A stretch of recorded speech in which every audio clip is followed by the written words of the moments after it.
Welcome to the Bad Broadcast. I'm your host, Maddie.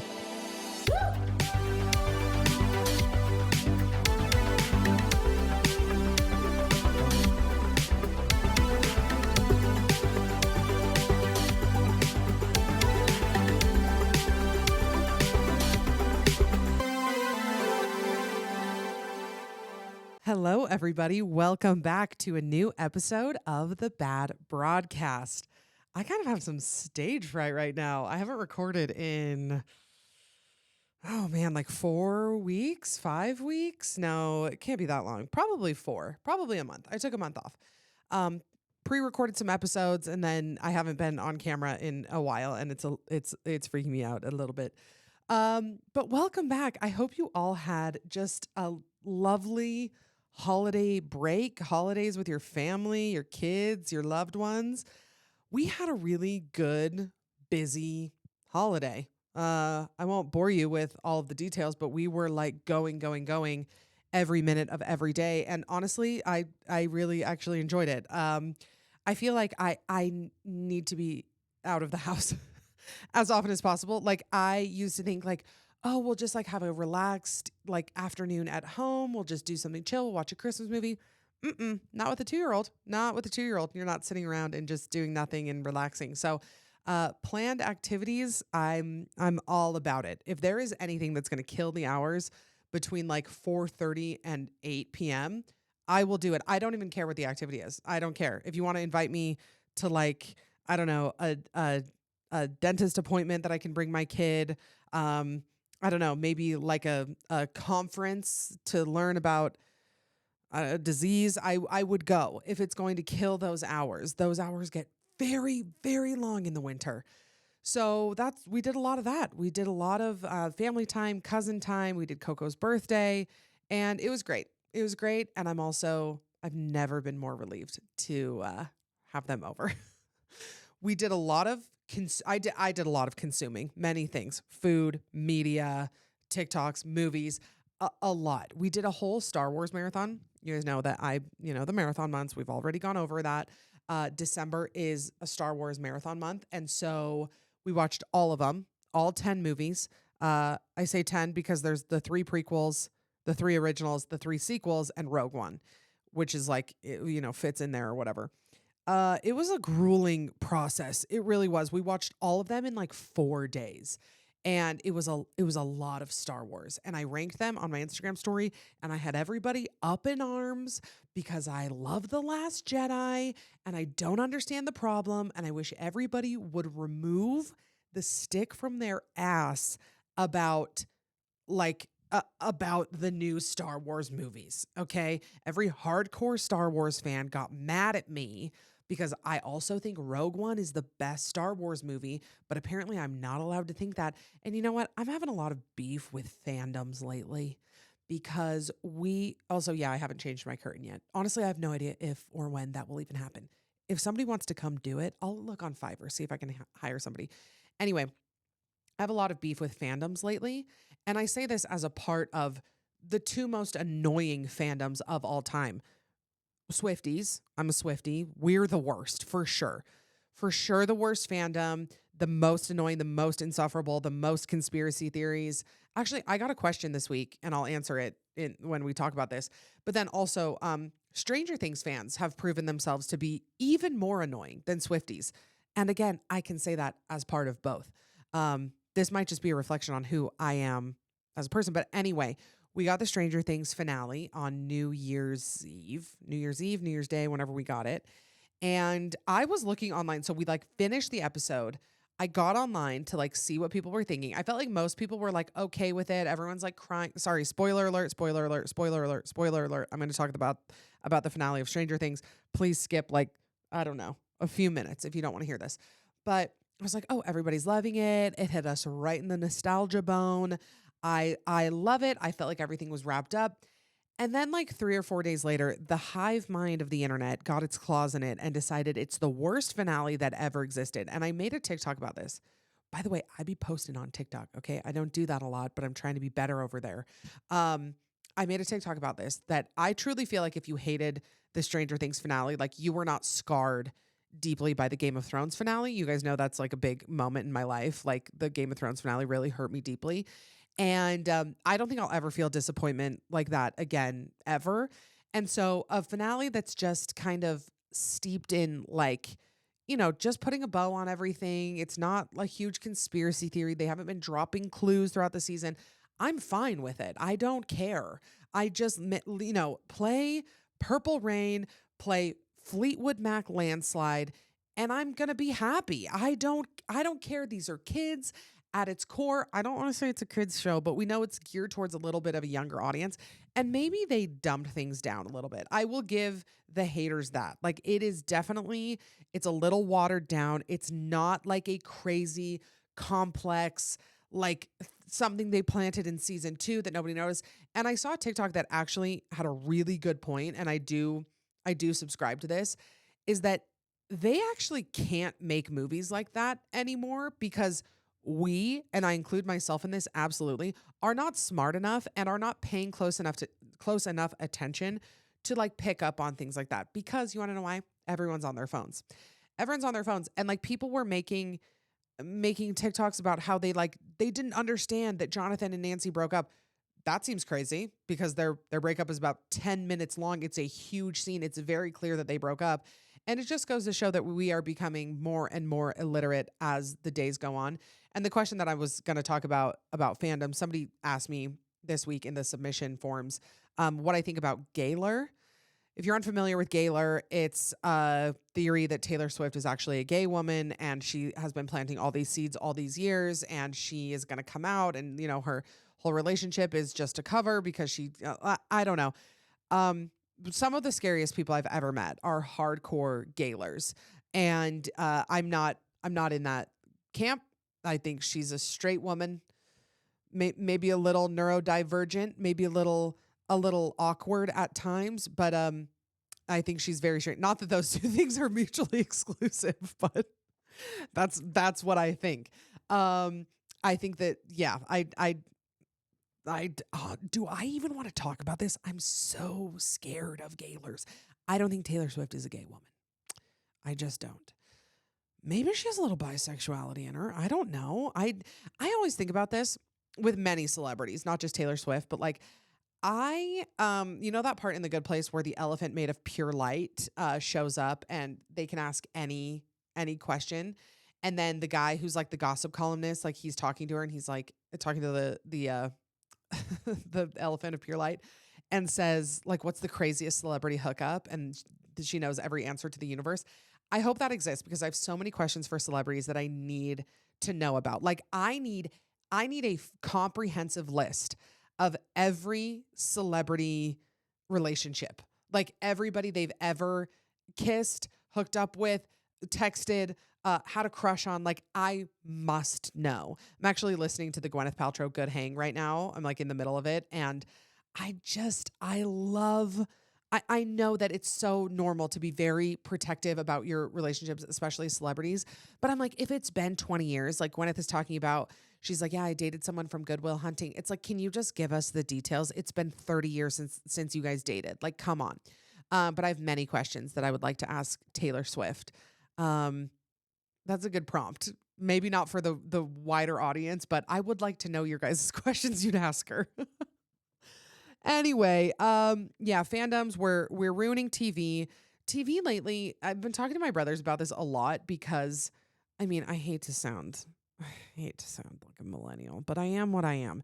And TV just isn't what it used to be. Streaming is like the best thing ever. It's the worst thing ever. It's ruined TV. It's improved TV. I don't know what to make of all of it, but I do know that our brains are melting more and more by the second. And you know what I need you all to put on your 2026 goals? Lucy went on a rant about this on her Instagram story, and it was fabulous. Everybody needs to put ChatGPT down.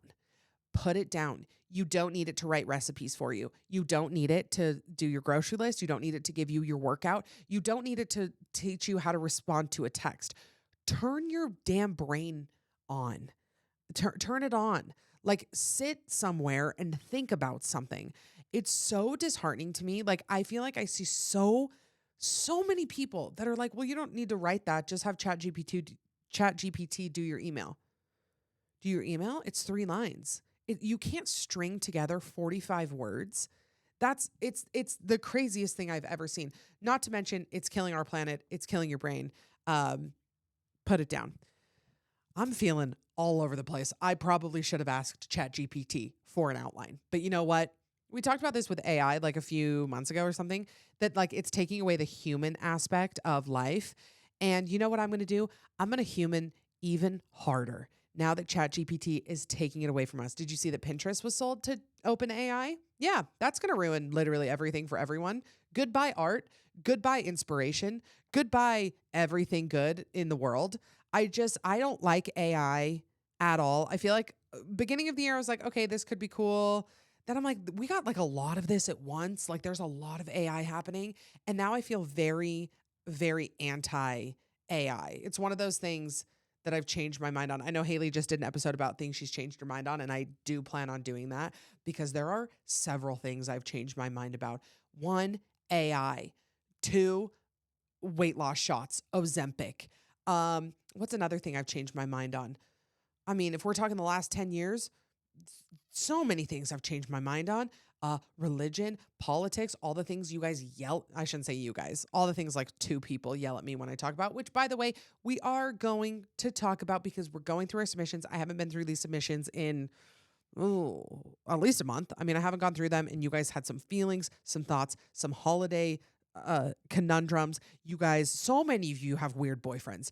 So many of you, weird men in your life, and we need to get into it. And I'm going to be a little more direct with some of these because I need a lot of you guys to start drafting that breakup letter. Okay, here we go. Let's get into your submissions this week and what you guys are needing help with, advice on, a third-party perspective. Let's dive in. She says, I want an outside perspective. I'm currently in grad school, and my boyfriend and I have been talking about marriage. We have a great relationship with both of us highly supportive of each other and our goals. The issue comes with me changing my last name when we get married. I want to keep my last name legally and professionally, but I am happy to go by his last name socially. I want to keep it for my career because I am earning this graduate degree, and I want it under my name, not a new one. Sorry, lost my spot. I am also established in my field with my maiden name, and I will have publications under my maiden name. I have a lot of friends who split professional and social last names, and I haven't seen it as an issue. They were in similar situations and have said there are obviously some complications, but overall they're glad they didn't change names professionally. I've suggested a hyphen or even legally changing it to his last name, but keeping my maiden name professionally. He is completely against both options. I get the sense that it feels emasculating for him if I don't take his last name. We're now at a crossroads. I understand that his wish is to have a family with one last name, but I don't feel heard. I've worked really hard in my career and grad degree. Hold on. Oh my gosh. I've worked really hard with my career and my grad degree, and I feel like changing my name erases part of that and gives credit away. I've brought up that my last name is part of my identity, but was met with that identities are different for guys versus girls because girls are supposed to change their last name. I don't know what to do. It seems to be a continual fight verging on breaking up. I will be so real. I think this is the dumbest thing for him to care about literally ever. Here's the thing. I was like getting it. I'm like, okay, I'm trying to empathize with him, see where he's coming from. But then you literally offer to change it legally, but you don't want your professional career to have be under two last names. It's such a logical choice to not change your last name. And it is so antiquated. I know I changed my last name when I got married the second time, but I didn't like that. I just did that motion with my hands. It felt weird, but I did change my last name, and I'm glad I did. It's great. A lot of my stuff still has Murphy. Murphy is now my middle name. I still use it. Like a lot of people, I feel like, if I'm, for example, calling to schedule an appointment somewhere, I will say my name is Maddie West. If it's something that I did a few years ago, or it's like, a lot of my, legal documents are still Murphy, I'm going to say Murphy. It is so not a big deal. I would understand maybe there being a little more tension if you were like, I don't want to give our kids your last name. Like maybe that's more of a conversation. The fact that you don't want your professional career to change or to have a different name on it. This is a crazy thing for him to be mad about. It's crazy. It's weird. It's insecure. It's like for sure a problem he needs to figure out. Like he can't make you change your last name on your papers. I don't know. I guess it depends on where your relationship is at and truly how you feel about each other and him. And if this is the only thing he's ever done that bothers you, then like I can see working through it. But I get the sense that he might have a control issue, a control issue. Um, like him saying that identities are different for guys versus girls because girls are supposed to change their last name. So I'm not allowed to ever be attached to my last name. I'm so attached to the name Murphy. Like I will always have it be part of my name. I would love to give that name to a future child as like a middle name. It's a very core piece of me. Like, does he think that you just lived a fake life for 30 years, just like waiting for somebody to take your last name? It's insane. And I'm so sick of people being weird continually every day. For some reason, the holidays, people lost their minds.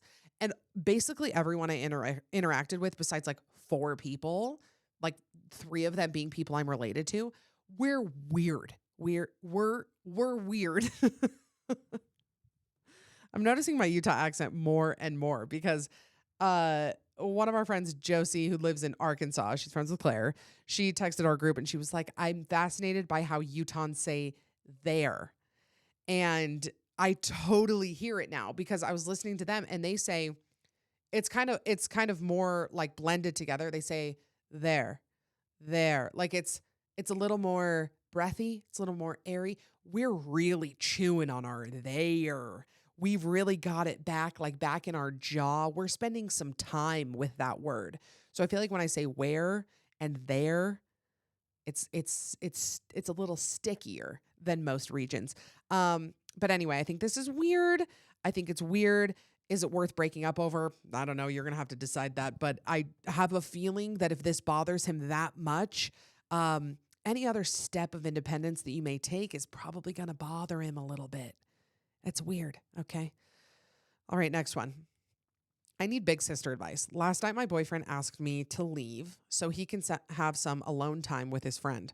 His friend is His friend is visiting today and is staying a week. They haven't seen each other in 2 years. However, they text and FaceTime regularly. My boyfriend claims he found out yesterday morning his friend finally booked the flight to come visit. I call baloney. Anyway, she says that, not me. Anyway, fast forward to yesterday evening, and he asks me to go stay at my apartment so they can spend time together. Okay. Important details. The friend visiting is a single male.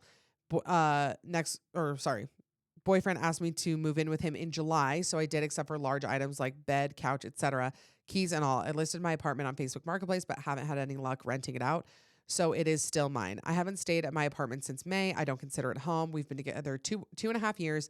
When I said that I don't believe that he just found out about the friend's trip and asked him to show me the text proving that it was just booked, he got defensive and said no, it was on the phone. Sure enough, when I asked you the phone call history, he said no. My feelings are super hurt. He is asking me to leave. I feel like I'm being lied to because who books a plane ticket last minute? There have been some other hiccups lately that make me second guess the relationship. I keep asking myself, would my future husband do this? Do I want to live like this forever? If he wanted me around, why would he ask me to leave to have quality time with his friend? Advice on what to do next, since by the time you're reading this, it might have been, I think this is a typo, might have been SOM, S-O-M, might have been, I don't know. And all thoughts are welcome. Okay, so I'm putting myself in this situation. I'm living with my boyfriend. I have another apartment. His friend is coming into town and he wants me to leave for the week so they can be alone in the apartment together. I mean, my eyebrows are raised. My jaw is on the floor. I feel very weird about that. I feel like when you choose to live together, I mean, I'm not saying you're married, but you definitely come as a pair. You're a unit. You are a unified front. And when somebody comes to visit you, you would say, why don't you come visit me and my girlfriend? Why don't you come stay with us? Like, he's chosen to live with you. That means that that's your home. And it feels very weird that he's asking you to leave so that his friend can be there. Why can't you guys both be there? What's happening? What's happening that you can't be there for? Feels a little fake and gay. Feels a little fake and gay. I mean, I'm halfway joking. It does seem very, very weird. Feels like there's a lot of like lying. I don't know. I just feel like I think it's a good question that you ask at the end here. Is this something that I would want my future husband to do? I always encourage you to ask yourselves, everybody in a relationship, is this how I want my story to go? Is this like how I want to tell my kids our relationship was? Do I feel like totally confident when somebody's asking me like, "Oh, what was your dating history? Like what were you guys like when you were dating?" Well, like I always think about that with my daughter. Like when she comes to me and says like, "What was it like when you and dad started dating?" Like, do I really want to have to lie and be like, "No, it was great," when in actuality it was not great? Or do I want to tell her the truth that it wasn't great? Like, no, I when I started dating Gray, I was like, our story will be gorgeous and beautiful.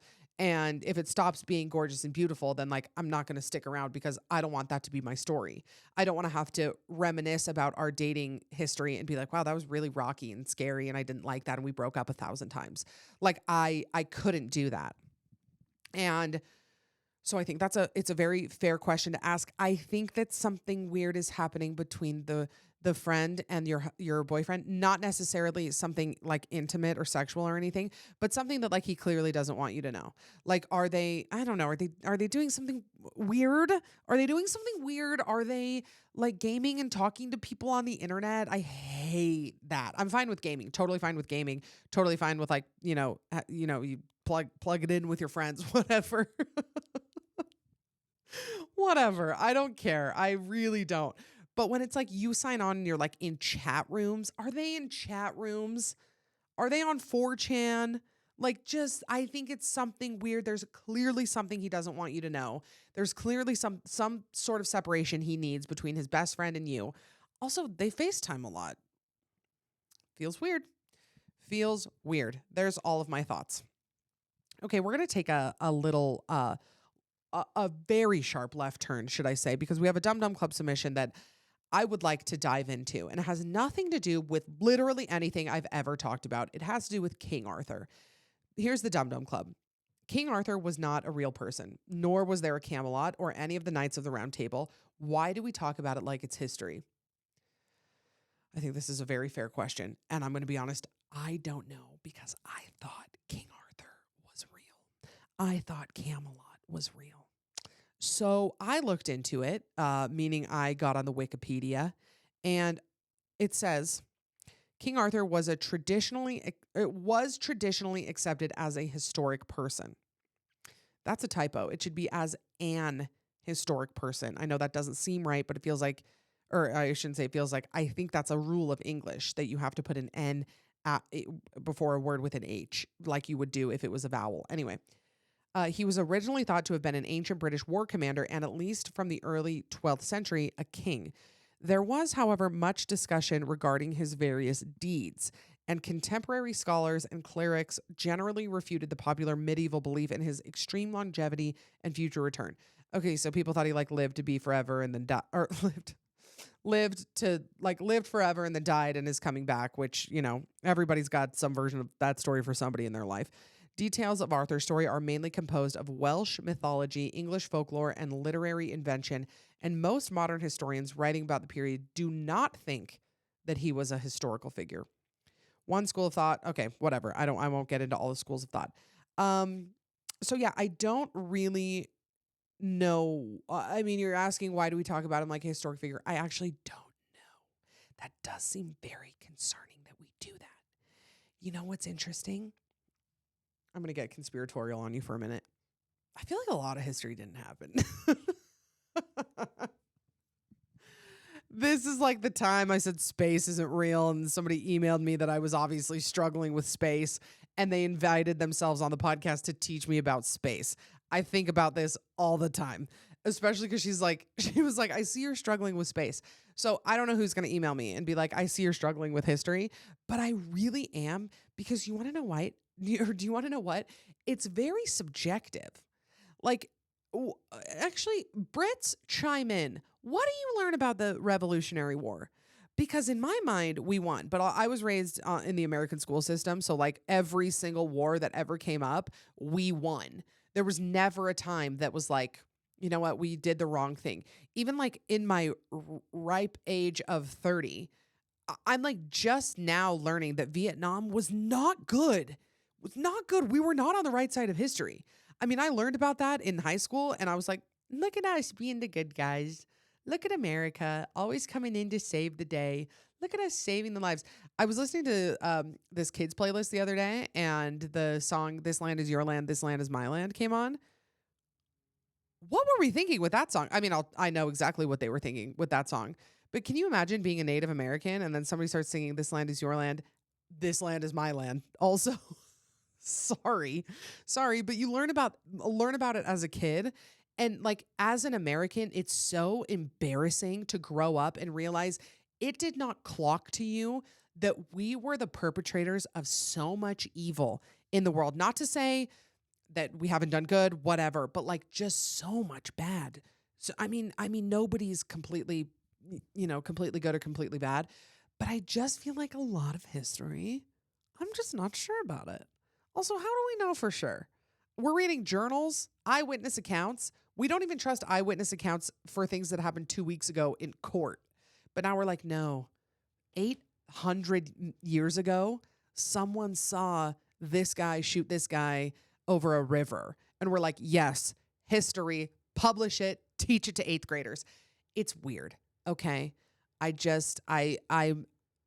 nobody email me. Okay. I like living in my bubble that I think that there's a lot of history that has been whitewashed, America washed, man washed, a lot of it. Okay. Because where are all the women? All right. Anyway, I digress.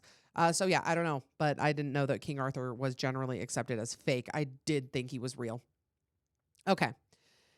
Next submission from one of you guys. Here we go.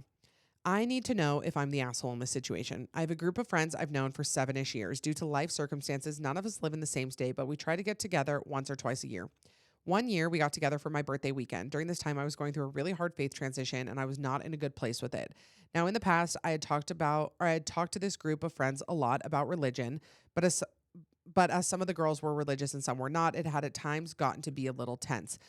I didn't want to deal with that on my birthday weekend. I just truly wanted a fun, upbeat weekend with my friends. So I sent a group text basically saying I was excited for the weekend, couldn't wait to see all of them. And if I could ask a favor, it would be that we didn't talk about religion just for this weekend. I made it clear that it was not about them. I just wasn't in the right headspace for it. I didn't hear back from anyone about that specifically, but I tried not to give it too much thought. I found out later that at least 3 of the friends were mad that I had said anything and that we should be able to talk about anything as friends. I'll admit I'm a pathological people pleaser, so even though it's been over a year, I still think about it and I need to know if I'm the asshole. My read on the situation is no. We're going to talk about the B word. Okay. I won't get too into boundaries. But I do know, and I have learned that boundaries are not things that you can impose on people, but they are things that they're things that you do. So it can't be like, hey, my boundary is that you don't do this. But your boundary can be, I can't engage with this. I will say this request does seem to tiptoe over the line onto like my boundary is that like, I don't want you to do this. So I do understand it's like it's a morally gray area. However, I think with your close friends, I think you should be able to say, hey, I don't really want to talk about this. I'm not ready for this. And as your friends, I mean, why are, okay. I was going to say, why are so many people in friend groups that like seem to not want the best for them, that seem to not want to make their friends happy? If one of my friends texted and said, hey, I can't talk about this time we get together, I am totally confident that I would feel fine with that. Like, what am I going to say? No, you need to be uncomfortable. Sorry. Oh, that really hard thing you're going through. Don't care. I want to talk about it. Like, I mean, sure. Are you asking them to do something and maybe that feels unfair? Yeah. But these people that love you and want the best for you, why are they trying to put you in an uncomfortable situation? That's what I think. 2026, let's find friends that are really, really nice to us. Like, I get so many submissions. I get so many questions. I've done episodes on friendship. I've had friends on and we talk about friendship. I just like, let's do a little personal inventory in our heart, mind, and soul and say, like, do these friends make me feel good? Do these friends make me happy? Do these friends help me feel seen and heard and loved and celebrated? If you cannot truly say yes to any of those, I promise you it's better to not have friends. I have had friendships that felt so tense, that felt so jealous, that felt so competitive, that felt so like not an ounce of relaxation when we were together. I was constantly on edge. I hated it so much, and I can say now I it's better to not have friends. It's better to have a period of your life where you don't have friends, where you find yourself, you take yourself on dates, you find some hobbies, and then you find your people. Maybe you find your people later. Said it before, I found my people later. I thought the people in my early 20s were like the best it got. And then I definitely had a period of time where I like really didn't have any friends. Like I feel like when I got married, like I definitely had friends that I kept in touch with, but I didn't have like a group of good girlfriends that I talked to every single day that were like, that knew me and knew what was going on in my life. It was more like just catching up with friends. I had like, Kylie, who we've been together for 100 years and, basically sisters at this point, but like a group. I didn't have that till I was like 29. And I wish I hadn't worried about it so much because the mental effort it takes to make a shitty relation or a shitty friendship, I mean, a relationship work, like you could be saving all of that time and effort and putting it into yourself and then finding people who are good for you. It feels obvious to say looking back, but I know in the middle of it it's hard, but just like stop finding friends who like treat you like shit. Okay. Next one. I need advice. Oh, another friend one. I need advice on how to cope with betrayal and friend group divisions. My sister, who I'm very close with, is going through a messy divorce. The guy she's divorcing, my soon to be ex brother in law, cheated on her after nearly 8 years of marriage and is just an overall terrible human. We were all a part of a large friend group that was a bit toxic and has since fizzled out. The way this friend group fell apart was not peaceful or amicable. There have been confrontations, misunderstandings, accusations, people blocking each other on social media, etc. A number of girls my sister and I used to be very close with have sided with my sister's asshole ex and literally supported him in hiding the affair. Insane behavior. Insane behavior to, I mean, whatever. Just awful, messy stuff. We've obviously stopped being friends with all of these people, but I'm having a hard time moving on from it all. I try to focus on my current life and goals, my amazing family, and the new friends that we've made. And I've been able to put a lot of the stuff behind me, but every now and then I'll hear about something or I'll see a post from one of those ex-friends, and it just triggers this anger and hurt all over again. Part of me wants to do something petty, get revenge on behalf of my sister, or at the very least, unfollow everyone on social media. But another part of me knows that would be immature and would just stir up the drama again. Any advice on how to best move on without reopening old wounds? And do you have any suggestions for some petty princess moves to pull on my ex-brother-in-law after the divorce is final? Because at the very least, he deserves it, and I don't care about being immature when it comes to him. P.S. For some context, this messy friend group is connected to a lot of people I know and my community, so completely cutting them off isn't really an option unless I literally move to another state. I saw something that like deeply affected me, and it was you can tell how disempowered someone is in their personal life or in their own life, whatever, same phrase. You can tell how disempowered someone is in their own life by how publicly they punish people. Just let's sit with that. Let's see how that feels. You can tell how disempowered someone is in their own life by how publicly they punish people who wrong them. And I think that we really miss the mark on like sticking up for ourselves and speaking our truth and making sure that we are not being like trampled over. We confuse that with shady posting, with subtweeting, whatever it's called now, being passive aggressive, starting like people who like stir up drama on their Instagram stories or make TikToks about it or stuff like that. To me, it feels very embarrassing. I'm not saying unfollowing them. Like, I think that's fine. You could mute them or whatever. You could just put them out of your brain and like, if like you don't want to like deal with it.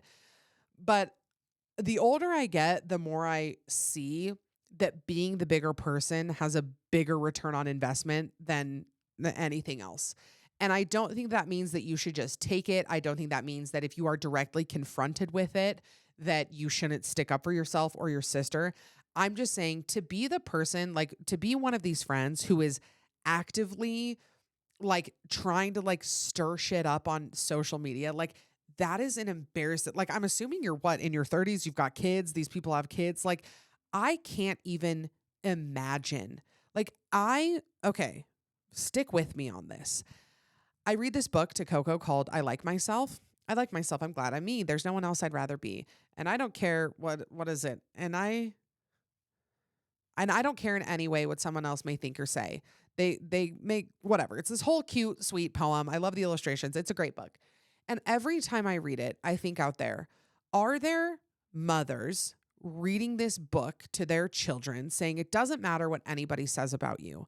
And then getting online, getting in people's comment sections, getting on their own Instagram story and tearing people down while they're actively trying to teach their children that it doesn't matter what anybody says about them and they should never listen to it and they should never, give into that.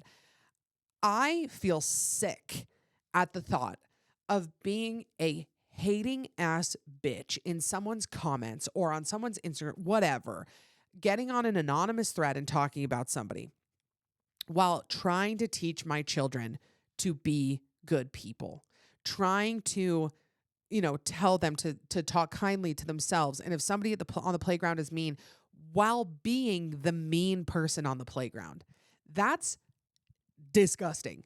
It's embarrassing. It's immature. And anybody who is okay doing that weirds me out. Like, and I am just going to tell you that don't reopen the old wounds. Moving on is the best revenge. A life well lived, whatever. Life well lived is the best revenge. Ignoring them, don't give them the satisfaction. You know that they are posting that, hoping that you notice, hoping that you retaliate, hoping that you do something that they can talk about in their group chat, that they can say, do you think she's talking about us? Oh my gosh, did you see that so-and-so unfollowed me? Did you say they're hoping for it. They are foaming at the mouth waiting for you to do it. And do you know what is the most mature, badass, like fully realized woman thing to do is to not give into it. Don't give into it. Don't talk about it. Don't, show them how good your life is, you and your sister's life. Like, I love a divorced woman because their life always gets so good after. I promise you, you don't need friends like these. They're not enriching your life. They're not making you hotter or funnier. So please just leave them in the past. Don't engage with it. I know you probably want to get revenge on her weird ex-husband, but I mean, I say let sleeping dogs lie, but for sure talk about it nonstop with your sister. Okay, next one. Oh, another Dum Dum Club that I also did not know.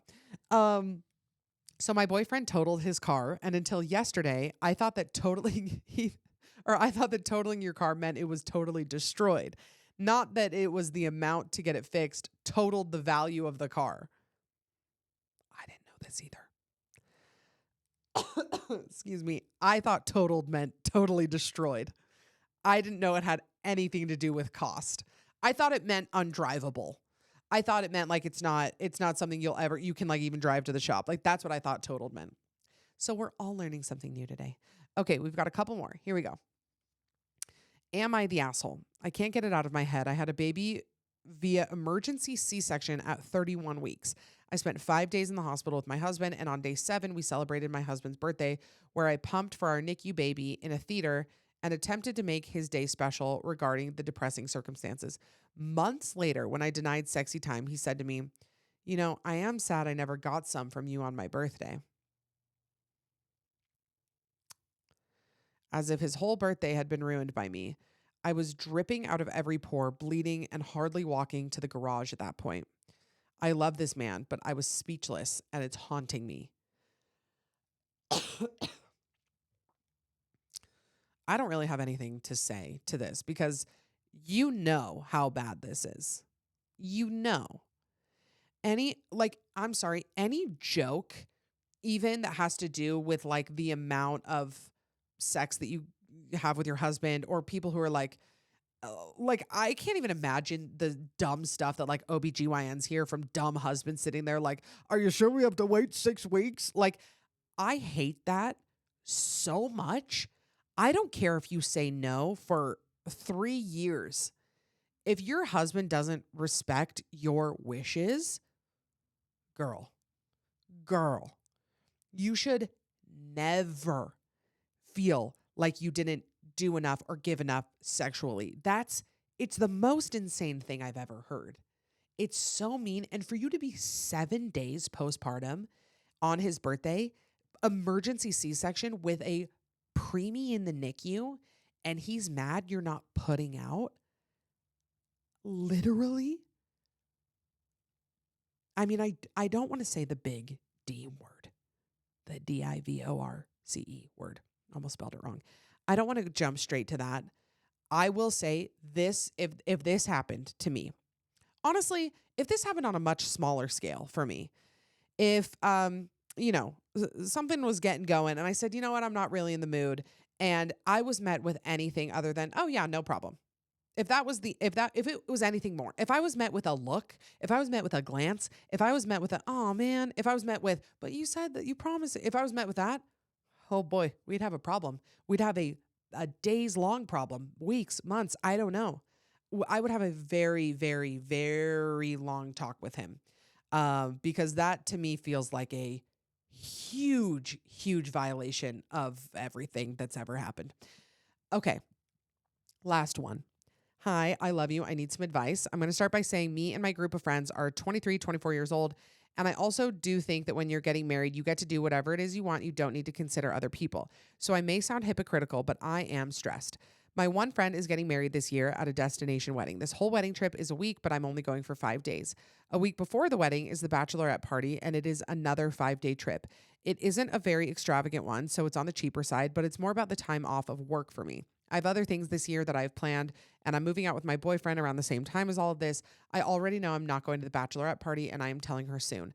I'm not exactly sure how she is going to take it. I guess I'm not really sure what advice you could give, but I want to know your thoughts on this. Oh, and I guess let's see. Oh, and I guess the part where I sound kind of hypocritical is that I honestly find it kind of rude and crazy that she expects this from all of her bridesmaids when we are just normal girls with not very high paying jobs, and we can't just take all this time off for her alone, or I guess I just can't. I know I sound bitchy, but I'm just annoyed and stressed about it. Am I wrong for not being able to go to the bachelorette trip? I love getting to talk about weddings. As you guys know, I'm very team elope. However, I do understand, like, I understand why people want to have extravagant weddings. I understand why people want to gather everyone they've ever known and throw a big party. And if you've got the money to do it, or if that's a huge priority to you, you should get to do that. Absolutely. Here's where I draw the line. It's just a fact that your wedding is not as important to other people, and that's fine. You can, like, everybody who loves you is excited for you. You cannot put insane expectations on everybody for every single thing that you want to do for your wedding. If you are deciding to do a huge extravagant bachelorette trip and a destination wedding, you just have to be okay that people are not going to be able to do that. People are not going to be able to take off work or not be able to afford it, or they're only going to come for half the trip. Like, if you are deciding, hey, I myself want a huge party. I want people to fly to Italy. I want people to pay for this and that and the other. You have to accept that not everyone's going to do it. So I'm hoping that she took it well. Again, I think that people should do whatever they want on their weddings, but that doesn't mean that you get to make everybody else do what you want. You should have your dream dress, your dream venue, your dream man, your dream meal, all of that. The people nearest and dearest to you, your parents, sure, maybe put the pressure on your parents to show up. But if one of your friends can't make the bachelorette trip, you got to be okay with it, because it's just a fact of life that they can't take work off. The money's a lot. They don't care as much, quite frankly. So that's kind of my thoughts on the whole matter. However, I do think everybody should elope. Just elope once. Come on. Your first wedding, get the big thing out of the way, and then get divorced and do it again and elope. Okay. I can tell you from experience, it's the best. All right. Thank you guys for, I feel like my brain got a good workout this time. When I tell you I've been completely brain dead for, I would say 4 or 5 weeks, I mean, brain dead. Since I got back from LA, no brain, no vibes, no nothing. I haven't thought about anything. I started God of the Woods last night, and it's amazing and I love it. But like, why did I forget how to read? So we're gearing back up. We're warming up. We're putting the screws back in. So thank you for being here. I love you so much. I will see you next week. New episode every Monday. This one is on YouTube. If you're listening, you can also watch it. And remember to subscribe, rate, review. Be safe, be kind, be hot, be normal. I love you so much. Bye.